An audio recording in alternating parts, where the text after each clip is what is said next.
meeting with some very excited people. And how do I say your name? Is it? It sort of rhymes with Lydia, so it's Vidya. Vidya. Okay, thank you.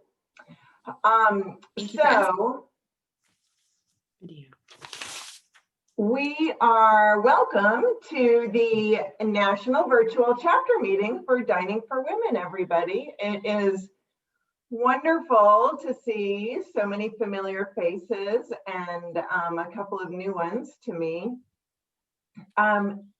If you are not familiar with Dining for Women, we are the world's largest giving circle dedicated to women and girls. We are a community that is dedicated to global gender equality. And this is one of our many monthly meetings. And tonight I'm just going to remind you again how to mute yourself up in the top right corner of your little picture thumbnail. You can mute yourself and unmute yourself if you would like to talk. Please use the chat feature, which is the little speaker bubble down at the bottom. If you click on that, you'll see a chat feature open up on probably on your right. And tell us where you're from. You can ask questions. You can say hello to people. And then one other thing, in the top right corner of your Zoom screen, it says view. You can click on that and it will either make a speaker view where you just see the person that's speaking, or you see a gallery view where you can see everyone. And that's what I like to do. I like to see everyone.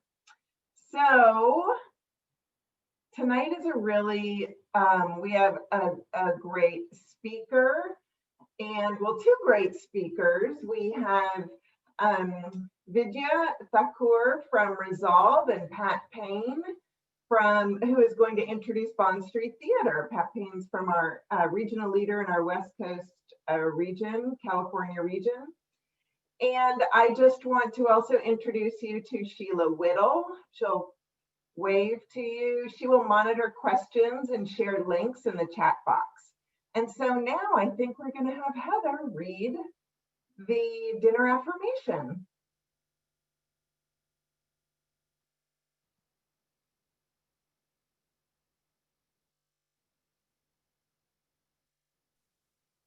Okay, can everybody hear me? Yes. Okay. As we share food, we share something of ourselves and we honor each other. We recognize powerful associations of women to food, life, and nurture in all cultures. We honor the importance of those. We also recognize the burdens they can bring. We remember the women about whom we've learned, the ones they strive to nurture, and the organizations that are trying to nurture them. By eating together, we remember and honor these women who also have favorite foods and family recipes. And we express that through our efforts, they may find more for their lives. May we all be able to feast together someday. Soon. Yes.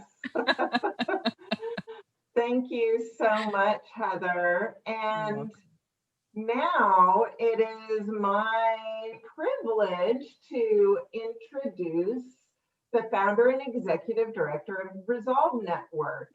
Vidya Thakur started Resolve Network as a peace-building organization that empowers people most affected by conflict to reclaim their lives, build their communities, and build peace from the ground up. She's an expert in peace building, stabilization, transitional justice, peacekeeping, humanitarian aid, conflict analysis, and risk assessment for mass violence. She also conducts participatory field work in war zones and on the Congo conflict.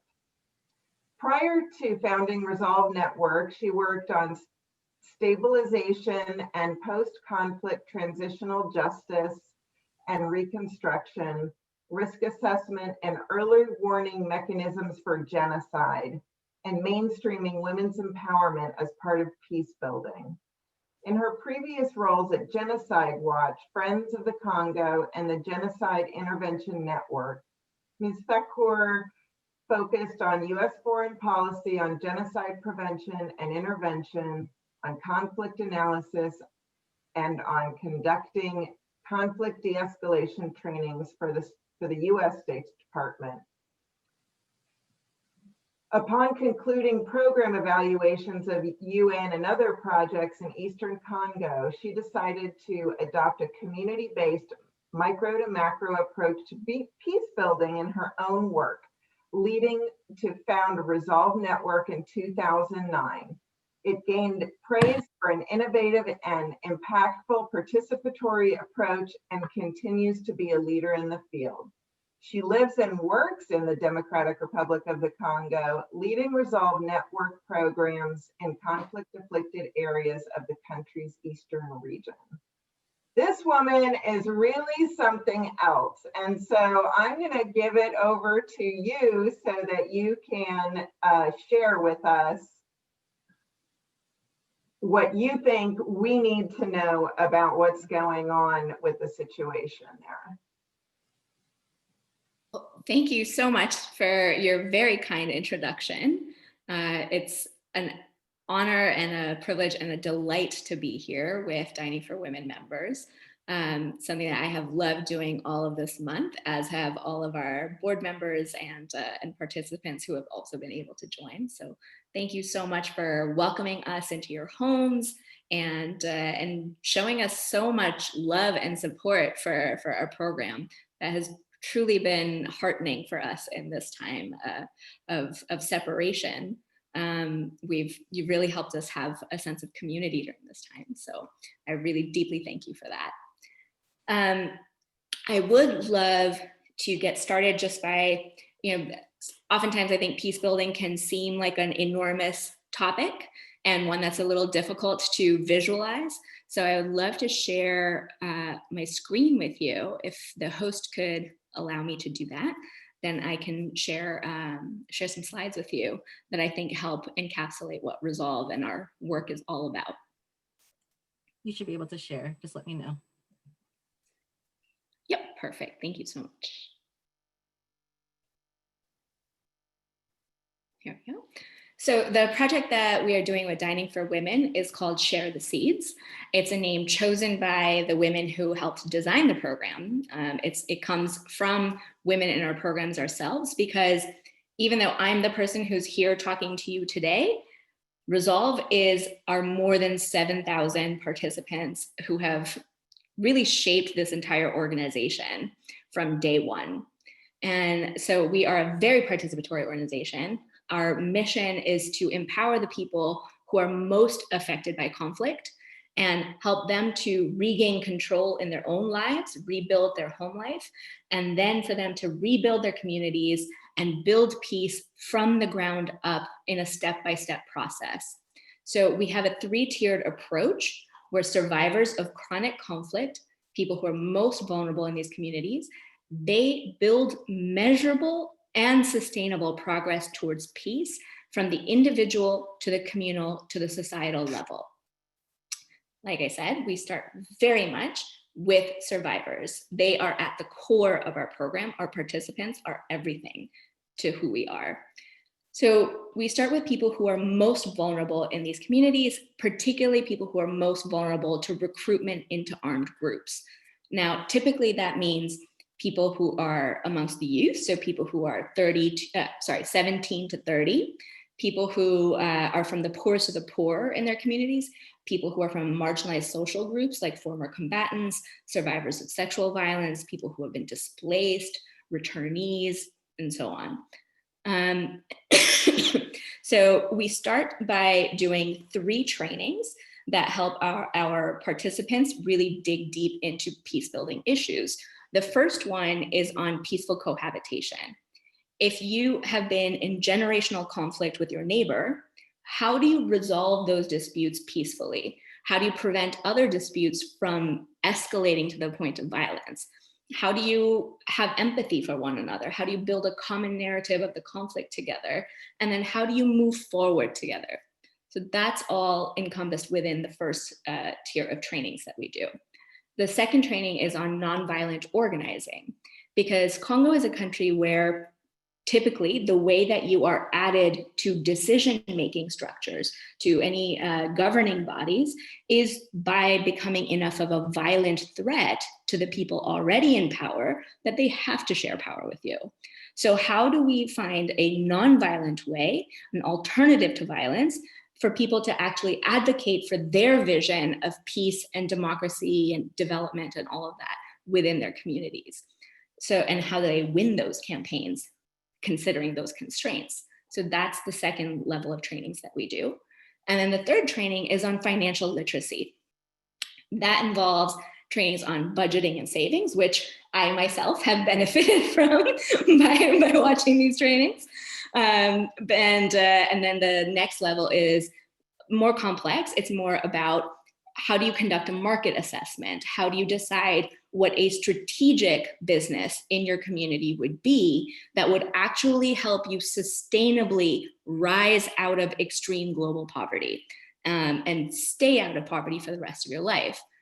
So that is the final training that we do. And then our participants receive a microloan of $125 to start their own small business. So these trainings help people become whole from a lot of the impact that they have had from conflict.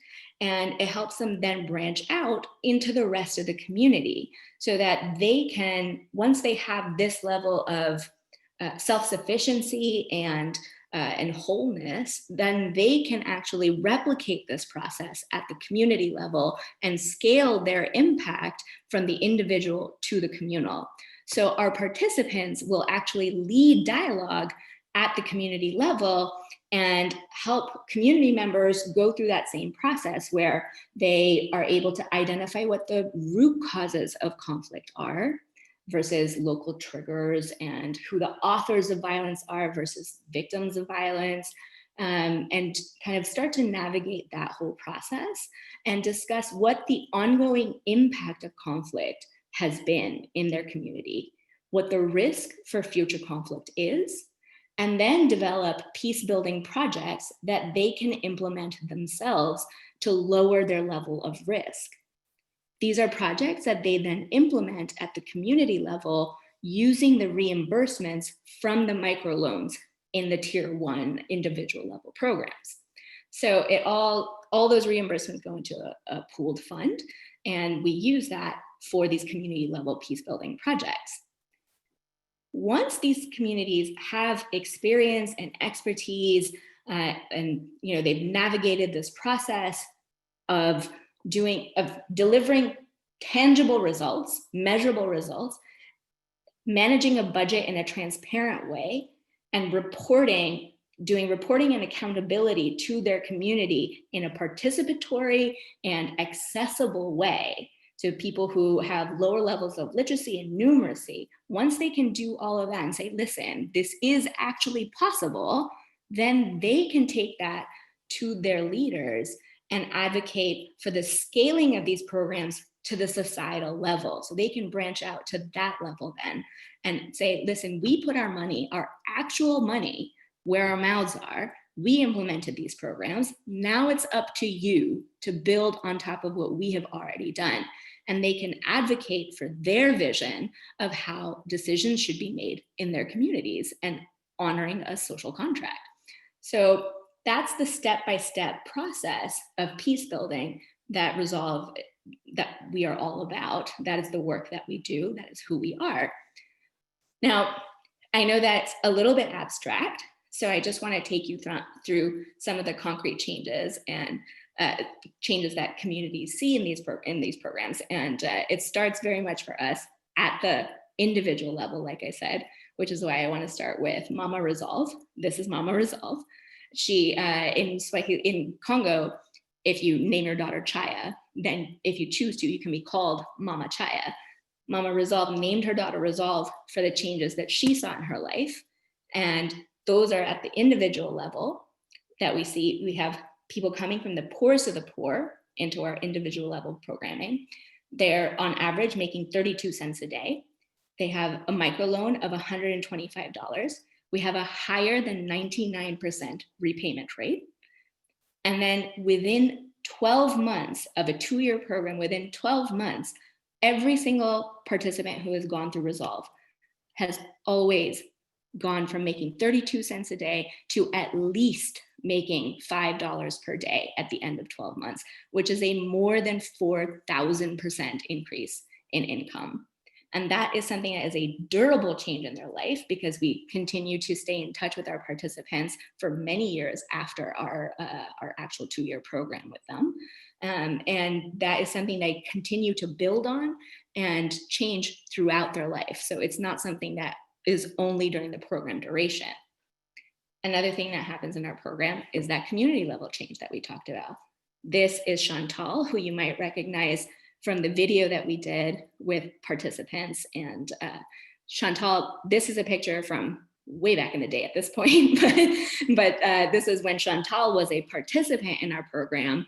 And she told me that, she came to Resolve and she was like, I'm gonna try this. If it doesn't work out, I'll go join a militia. So that's a very rational thing for people to consider. And so many people have come through our programs and gone from being militia members or considering militia membership to being peace builders and artisans of peace in their communities. Chantal is one of them. This is her back when she was a participant, and she's doing a market analysis here. And some of the programs that people have been able to realize in their communities at that level is to do the peaceful integration of displaced people. That's one of my favorites, because in communities where your leadership is telling you that if Pat gains $5, I have to lose $5, that any gain that someone else makes comes at my expense. These are communities where there's a huge level of competition over already scarce resources. So when you have a huge influx of refugees or displaced people, that can trigger conflict. And what in the earliest days of Resolve, this is one of our first community level projects that we did, women were able to band together and negotiate so that, first of all, there was every single displaced person who came in had a host family that they were going to go to. So they had shelter as soon as they came into the community. And then on top of that, they negotiated with local chiefs and got land allotments so that they could go and farm and have harvest. They would harvest things like lenga, which is a leafy green, and they could have food security within 3 weeks of entering this community, and not have to rely on illegal means to secure their most basic of needs. So, and by doing this, they were able to prevent conflict in their community at a very high risk time. They've also done other things like reform school curricula, because a lot of times teachers are implicated in recruitment for rebel militias. They've done voter education and voting plans, because we had a major election in 2018, which was stolen, but our participants were able to go and vote in groups so that they would be safer and de-escalate violent situations from coming about. They've implemented programs for clean drinking water, which that is, to give you a comparison, I don't have access to clean drinking water at my house in Congo. So to have clean drinking water coming out of a tap is a really big deal in Congo. So they've been able to do some really amazing programming at the community level where you see incredible changes happening. And then for that to then grow to the societal level is also incredible. This picture is one of my favorites. It's from 2016, when we had our first societal level, our first democratic dialogue session, where we were actually able to bring government leaders from the capital of the province, from Goma, to these tiny villages in Rutshuru province, in Rutshuru territory. And Rutshuru is on the border with Uganda and Rwanda. So it's always the first place where you see conflict happen in Eastern Congo. So for these leaders to come was a very big deal. And afterwards, I had people come up to me from the Ministry of Planning and say, we have never faced such tough questions before. That was the first time. So imagine this difference. Imagine a woman who has been marginalized in her community for decades, occupying the same space with equal legitimacy, equal agency as local chiefs, as security personnel like police and army members, and with government leaders, and advocating for her vision and holding her leaders accountable according to her vision for peace and democracy in her society. That is a transformational change. So some of the campaigns that they have been able to win through the societal level actions that they've taken and the campaigns that they've done has involved reforms for security sector, which is about police brutality and army personnel. There was a huge uptick in torture by army personnel and police personnel deployed in these areas. And our participants were able to win campaigns for actual accountability reforms. They were able to host the first ever elections to add women, equal numbers of women, to local governing bodies and local conflict resolution bodies. They've also been able to implement, they've been able to identify risks for violence in their community and implement risk reduction plans. During the Ebola crisis, they were able to get staffing and equipping of local health centers, which helped to prevent the spread of Ebola into their communities. And of course, that's been majorly important during the COVID crisis as well. So these are some truly transformational victories that people in our programs, women and men, have been able to, predominantly women, have been able to win through the programs that we do.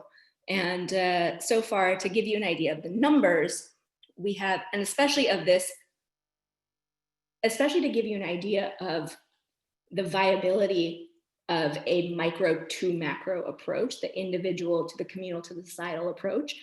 So far, we have worked with more than 7,000 individual participants at tier 1 of our programs. We've worked with more than 75,000 people at our community level programs. And at the societal level, it's difficult to measure exactly how many people have participated in those campaigns, but hundreds of thousands of people have benefited from those campaigns. So that is who we are. And one of our earliest pioneers at Resolve, Justine, who was in our pilot program, she was a brick dryer, and she told me a story that changed my life about her son, and about he was a former child soldier coming back home, and seeing the changes that he saw his mom put in place in their community was something that helped him to have faith in a future in their community. And she told me, this is how we build change, brick by brick, together. So this is a brick from her actual brick business, her brick making business. Now she's grown it quite a bit. And this is a brick that lives at my friend's house, which a couple of the people on the chat will actually recognize, and their names are on this brick. So thank you for being here. And thank you for being our earliest supporters. So this is a brick that we all got to sign because it's part of the change that we have been part of. And it's all thanks to Justine. It's all thanks to the women and men in our programs and the changes that they have built. And that is what we are asking you to join today. So please come and be part of this family. A little bit goes a really long way at Resolve. So we are looking for new board members. We're looking for volunteers. I met our current board president at one of these types of talks. She clicked on this link, the first one that's there, bit.ly/join Resolve. And it has all these different options for how you can get involved with Resolve. And she was the only one who clicked all of them. So you don't have to be like Megan. You don't have to, she's fantastic. but you don't have to participate in every single way you can. We welcome any type of volunteership, any type of giving that you want to be part of. So please come and be part of this. We have our Facebook page, which is just Facebook/Resolve Network, and our website, resolvenetwork.org, which has tons of more information about our programs and about ways to give. So please come. We would love to have you.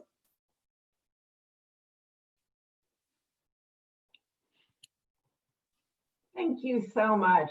This is just an incredible project. We're so grateful that you're here and that you're now a part of the Dining for Women family.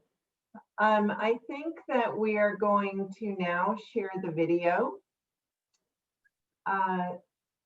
to make sure that everyone has a chance to see it. And if you have questions throughout, please make sure that you put your questions in the chat, everyone.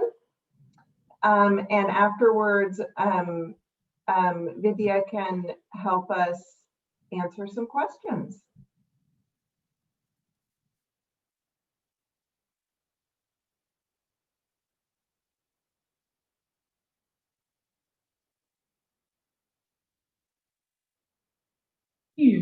Wanaume na wanawake wengi mu programu zilizopita walibadilisha hali yao ya maisha sawa vile ex-combatant na kugeuka walinzi. Nilienda kazi ya kijeshi ndani ya chama ya Mungu abariki kikundi ya Resolve. Juli nisaidia sana. Nilikomala muhali ya uyatima, baba na mama wote walikufaka. Sawa walikufaka. Nikaishi maisha mbaya sana, nilibakiana tate. Nikaanzana na kuchuruza makalanga. Ile makalanga sikufaidika kitu. Nenda rangura kalanga kule chini. Ile kwenda rangura kalanga kule chini, nikakutana huko chama. Nikasema na mimi acha nishibakilie hapa. Niko kunyumba ninateseka. Siaenda churuza, siapata lipapa. Siapata sabuni. Na niko mtoto wa kidogo wa 13. Nikakuwa kule, nikafaa kule simu muhali ya mateso, kuteseka, babiana kukamata kwa msika kiovyo, basi kutupiga fimbo, juu kazi ya kijeshi. Nikaona na kule mateso na kwa mingi. Wengine wa msika basi ende mkisoda, juu mkisoda mko mateso sana tena sana. Babiana kukamata wa msika kiovyo. Hamu yaenda hivyo, hamu ya kula, kubapiga fimbo, kubachanja, seba kwa bachanja madawa.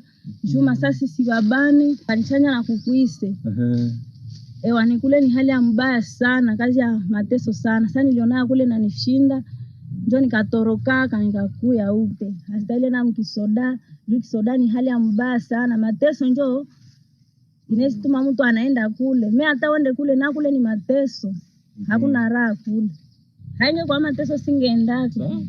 Kufika kule nako mateso ikaendelea. Nikaamua kutoka. Na ile inakuwa cercle vicieux ya watu. Kufika kunyumba, watu wanakuwa wananishangala. Safi huyu. Asa msikuwa nazoeana na Safi. Ndio, wananikatala. Safi ni bandi. Msikuwa zoeana na Safi, ule yako mtoto wa kujizoelea. Na watu kwa vile hawapati kazi na hawashirikishwe katika uongozi wa jamii. Na hiyo inaleta hali ya maisha yao kuwa mabaya zaidi mbele waende mgrupu army.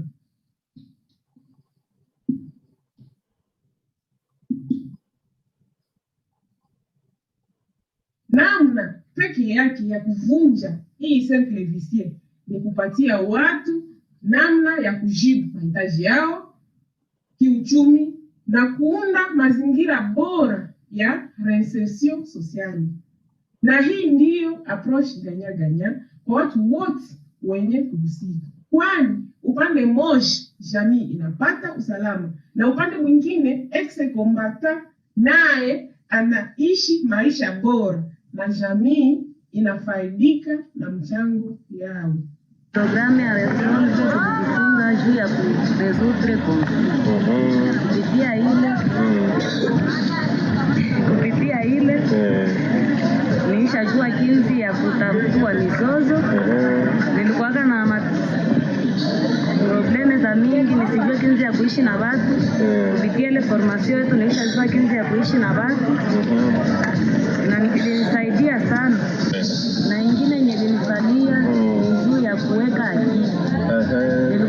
wewe kaakili kufuatana na ile kidogo yenye Resolve ilikupatia, iko naitumikisha na inaniletea faida. Hapa nishajua jinsi ya kula nusu, kuweka nusu na ingine inanisaidia. Kredi haiwezi kosa juu sasa wananipatia kwenye komande. Kama walinilomba vya mingi kufuatana na pato yangu, mimi sikuwa na kredi ya dini ile. Njoo leo matunda ya shamba nusu kidogo walisaidiana nayo, njoo hii. Nasikia raha sana tena sana. Mungu awabariki. Kwa mafunzo nilijifunza kwa project pamoja tunaweza. Yenyewe ilinifalia kwa leo hii na mimi natatua mizozo ya wengine. Naitwa Bahati Baeni Magi. Hapa tuko mkadre ya encadrement ya prevention ya recrutement ya bajene ya groupe ya arme. Na ile inatuletea tukiwakubali, inatuletea kuwakubali, kuwasikiliza na kuwapokea. Wakati ya zamani ama mbele tulikuwa na waona sawa vile ni waadui wala mashetani, lakini kupitia mradi yetu ya pamoja tunaweza ya Resolve inaacha tunawapokea na tunawasikiliza kama vile wandugu. Ile esprit ya kuwabagua inaisha sababu ya ile formation yetu ya pamoja tunaweza. Ile inatuonesha kama tukawakubali mzuri ama tunawankadre mzuri, wale wajene arme kesho yake watatufalia mu maisha ya mbele, nao watakuwa nguvu mkominote ya hapa Masisi, na ndio vile tunawashukuru.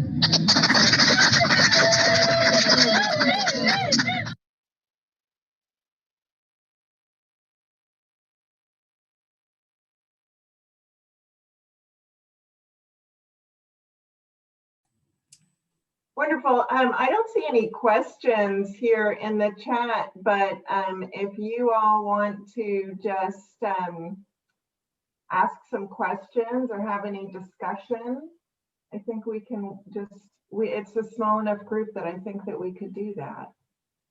I did have an email from somebody who couldn't attend who did have a question about how COVID has affected your programs and your and the beneficiaries. For sure. So that COVID is an unprecedented time for us in so many different ways. I think the first sign being that we actually paused programs for the very first time in our existence back in March, I think. And so for a couple of months while we were still learning about the virus and how it operates and how to keep people safe, at that time we have, when rebels have occupied towns where we have worked, we have continued to work. When there was election violence, we continued to work. Through all of these different high risk times, we continued to operate. But with COVID, we take that pledge of first do no harm very seriously.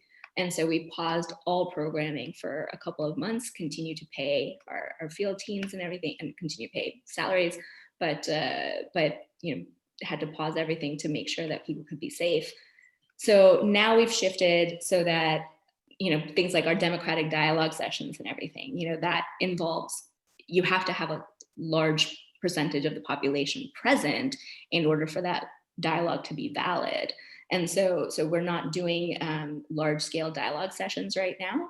We're still doing community dialogue sessions, but in small groups and everything outside, and properly socially distanced and everything. We're providing hygiene kits and mask support and all that kind of stuff so that people can be safe during this time.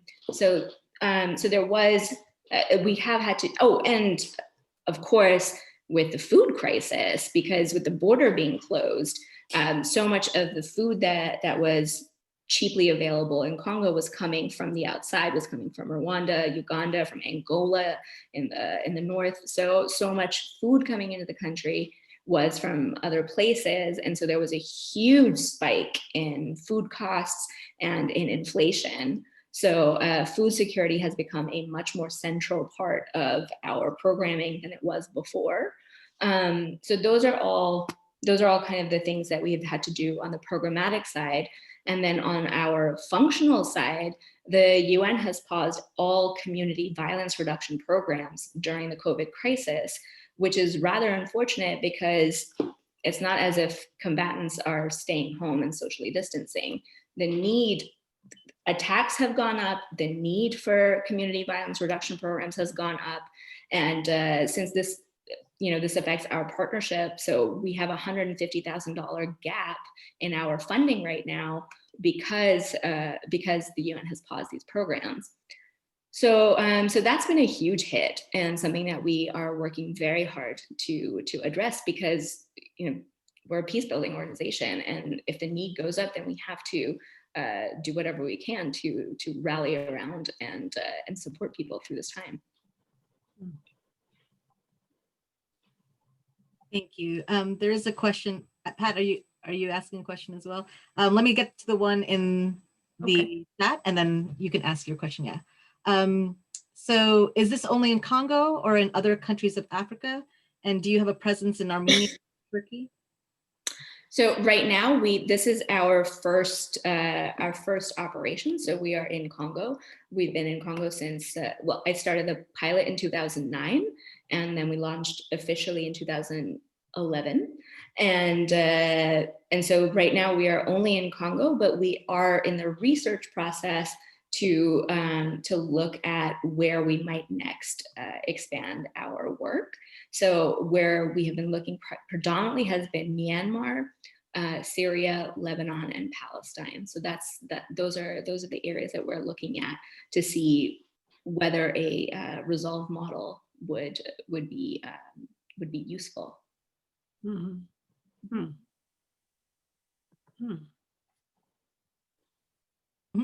Pat, you can go ahead and ask your question. I in the video, one of the women talked about that she encouraged young people to not join the combatant groups. Do you have any success at preventing young people from joining? Like, what is the success? Pat, I think people are going to think I planted you in the audience. You did. To be clear, Pat and I just met the other night at another Dining for Women chapter. I did not ask her to ask this question. Yes, we have had enormous success in preventing recruitment into armed groups. So like I said, the groups that we work with, they are at highest risk for recruitment or re-recruitment if they were former militia members. So we work with them and particularly target changes in their life that would make peace a more viable option for them and make that something demonstrable to the entire rest of the community, so that the rest of the community also has confidence that, hey, we don't actually have to join a militia in order to access basic income, access basic levels of security, of any decision making that affects me. So, so those are the things that people turn to militias for: security, income, and backing up for somebody to back them up in their decision making. And so there are areas where we work that have now become stable because of the work that we do and the number of people that we've been able to work with there. So it's reached a tipping point where militias were actually not able to recruit there anymore because there was such a huge breaking of that narrative where, militias were telling people that we're your only option. And when there was such a high level of demonstration that, hey, actually a better life is possible if we collaborate with our neighbors and we work together and we start, we do dialogue practices, we push our leaders, we do campaigns together, we start our own businesses and we work together. Once they were able to do that, then that really broke this monopoly on the narrative. So there's communities where our services are no longer needed because they become stable as we've been working with them. So we do definitely work on prevention. And one of my favorite things, and one of the things that really shocked me and also made me laugh at the same time, was we had a huge program with the German government, and the German ambassador came to visit one of our program sites. And so all of these participants were presenting their vision for peace and development and everything in their community. And it was, it just happened to be like one of the first times that I had gone back. And so I asked one of our participants, like, okay, so, right now we're learning about all of these high pressure tactics that militias are using to recruit people. And so what do you say when a militia member comes up to you and tries to recruit you or tries to pressure you? And he openly just scoffed and was like, oh, they don't even talk to us anymore. They're like, oh, those Resolve guys, they're never coming back. So we're really, that is one of the things that we're really good at, is at preventing the recruitment and re-recruitment of people at risk. And I think that's why in our program, we have never had any of our participants ever either join a militia for the first time or go back to a militia that they had ties to before.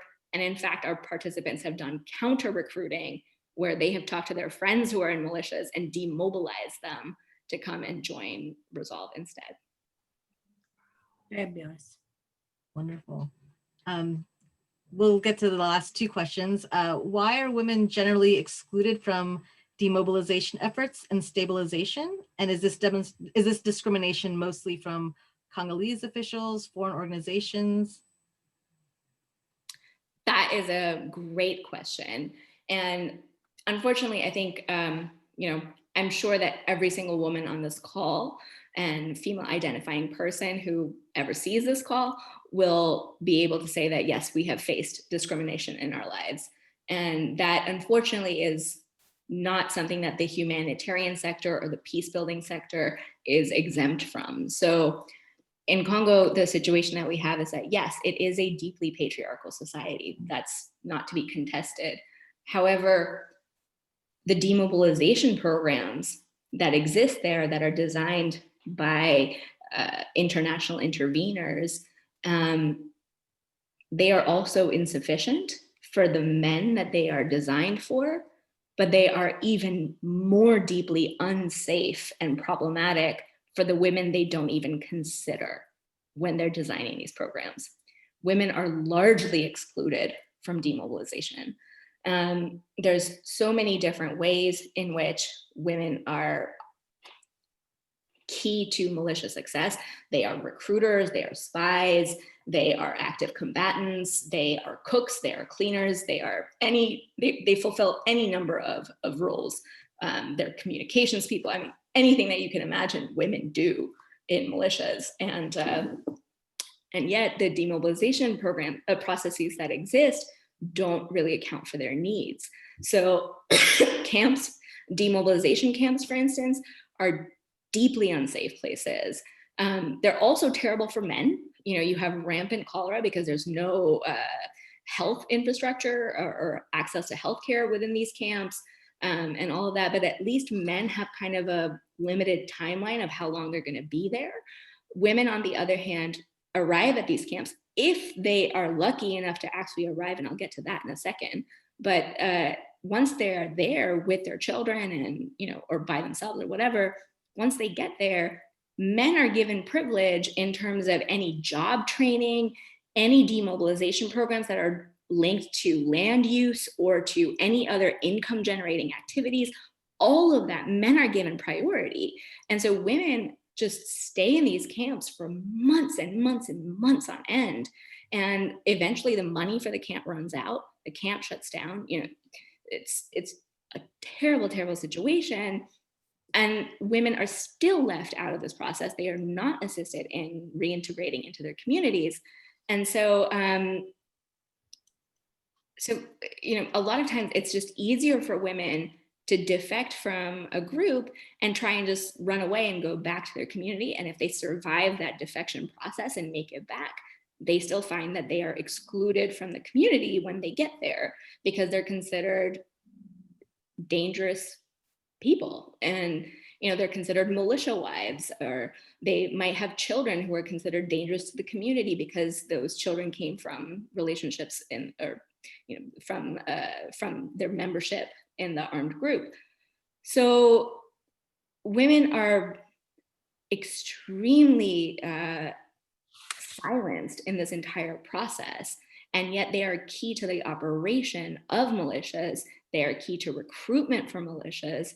And so not addressing their needs helps to make these conflicts endemic and further entrenched.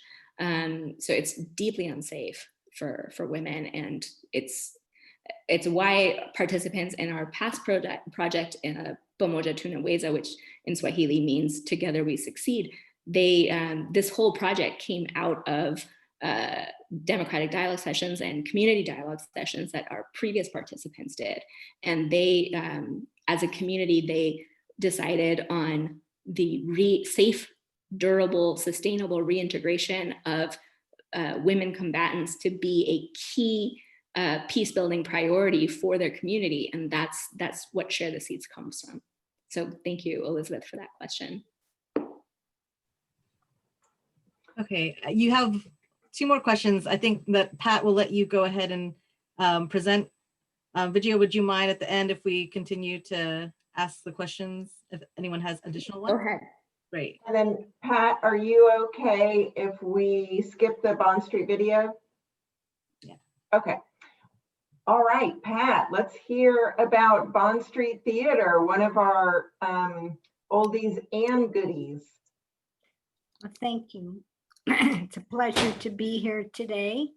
I would like to share with you our sustained grantee for November, Bond Street Theater. And they were originally a featured grantee in August of 2014.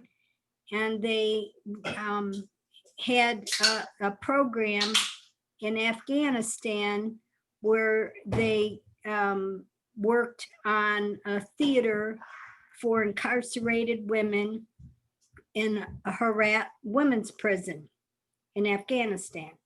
And what you need to understand is the level of gender-based violence and injustice that women in Afghanistan face. In this society, women are often abused by their husbands or their in-laws, and when they, fight back or they do anything in self-defense, they are sent to prison. So if women run away from home, it's considered a moral crime. And also, if they are a victim of rape, they bring dishonor to their families. And the families feel the only way they can have return to honor is by killing the victim of the rape. Because if a person dies, then that restores the honor. So women are charged with these moral crimes and often given 20 years sentence. And they're sent to these women's prisons. And anyways, the Bond Street Theater was originally founded in 1976 by Joanna Sherman, who was an actor and believed in human rights. So she started this with the notion that women, if they are given an opportunity to speak up, they will gain self-esteem. And as they express their human rights, they will become powerful agents of change. So through this process, they started a theater program in the prisons where they would women would act out for other women the role of the abused husband and what it felt like, and the wife getting beaten and so forth, and the injustice of going to jail. So because in this society, when a woman testifies they have these tribunal courts, and if due to Taliban rule, a woman's testimony is only worth half of a man's. So what what that means is that women do not have equal rights, okay? So this program was very successful, the initial grantee project.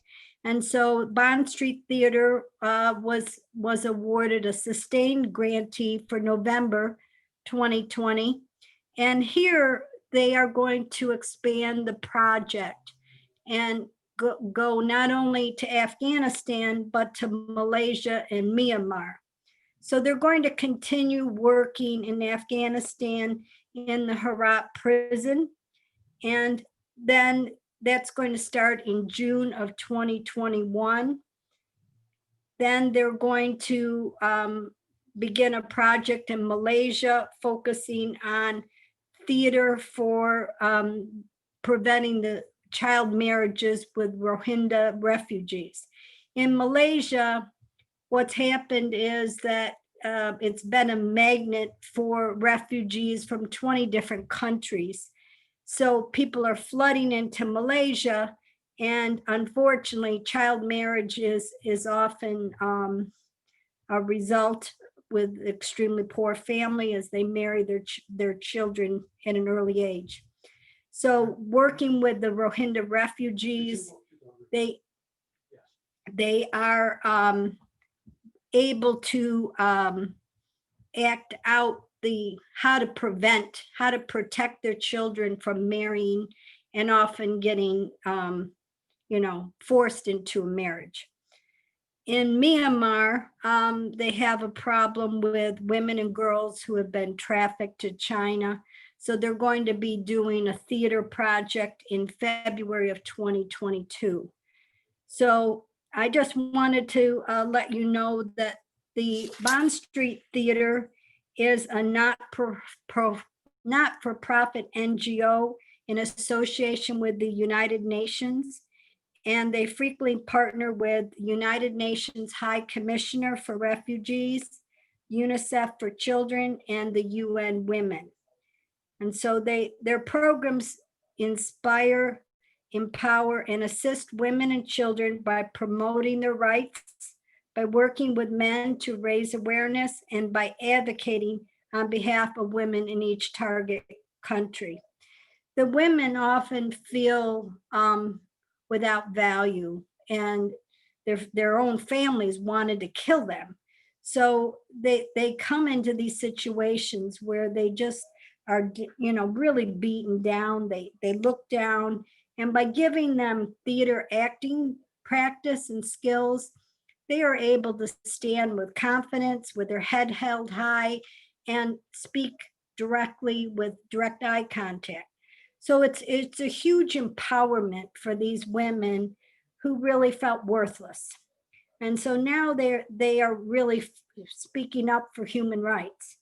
So it's a really wonderful project. Unfortunately, the COVID lockdown blocked their projects, and they had to delay progress till next summer. So the project was scheduled to start in June of 2020, but in Afghanistan, the COVID virus attack began in March, and so they were not able to begin their project in the prisons at that time. So, and Malaysia and Myanmar have closed their borders to non-residents. So thankfully, our Dining for Women grant has been flexible, and we've allowed an extension. And so they will begin the work as soon as it is healthy and safe to do so. So I think that's what I wanted to share with you at this point. Does anybody have any questions for me?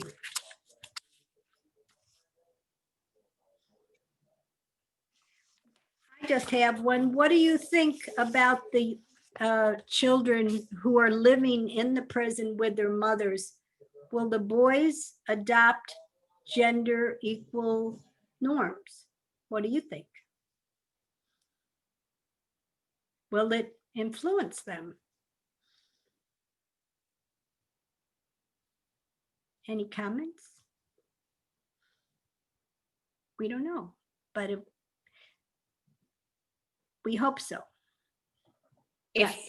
I can jump in, obviously I can't speak for the other for Bond Street Theater, but in my experience, from what I've seen in a deeply patriarchal society, whether it be the one that I come from or the ones where I work, when there are women, empowered women speaking out in their families, I have seen demonstrable behavior change in the adult men as well as children being brought up in that household. So I do hope that that is something that Well, that we continue. We cannot achieve gender equality unless we include men and help Absolutely, them yes, and change absolutely. behavior. Yeah. So That was a key reason why we decided to, when we first started at Resolve, we were exclusively working with women. And that is exactly the reason why we decided to start working with men as well.